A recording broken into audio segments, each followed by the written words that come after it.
নমস্কার, আপনারা দেখছেন এখন দাসপুর বার্তা বিনোদন সাহিত্য পত্রিকার শারদ অর্ঘ্য অর্পণ দীঘায়।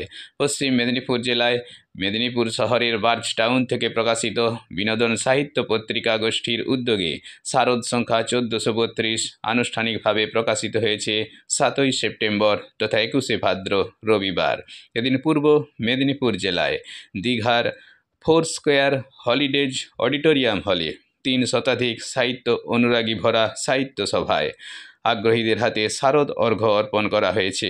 এই সাথে অনির্বাণ সাহার কুরুক্ষেত্র, শুভ্রা চট্টোপাধ্যায়ের ইচ্ছেডানা, মণি জিঞ্জির সান্যালের রবীন্দ্রনাথ ঠাকুরের সৃষ্ট নারী চরিত্র এবং পারিবারিক ও ব্যক্তি জীবনে নারীর প্রভাব প্রভৃতি গ্রন্থ প্রকাশিত হয়েছে।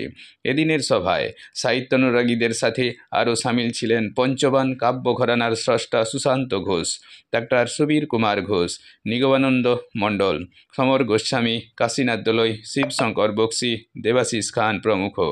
দীঘা থেকে পরিবেশ কর্মী ও সাহিত্যসেবী ডাক্তার সুবীর কুমার ঘোষের সৌজন্যে রিপোর্টে Shyamsundar Dolui. Like and follow with subscribe এখন দাসপুর বার্তা। এই দাসপুর বার্তায় যুক্ত হন, আলোর পথে এগিয়ে চলুন।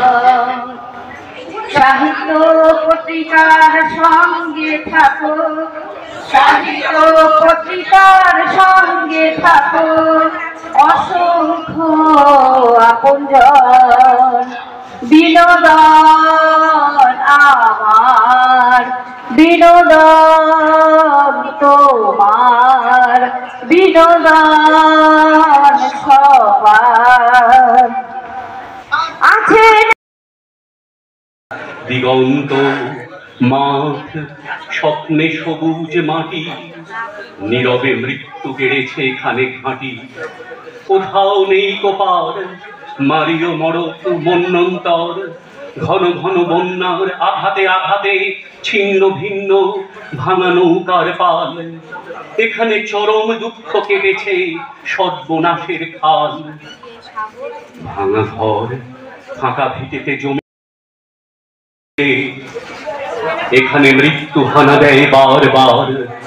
লোকচক্ষুর আড়ালে এখানে জমেছে অন্ধকার।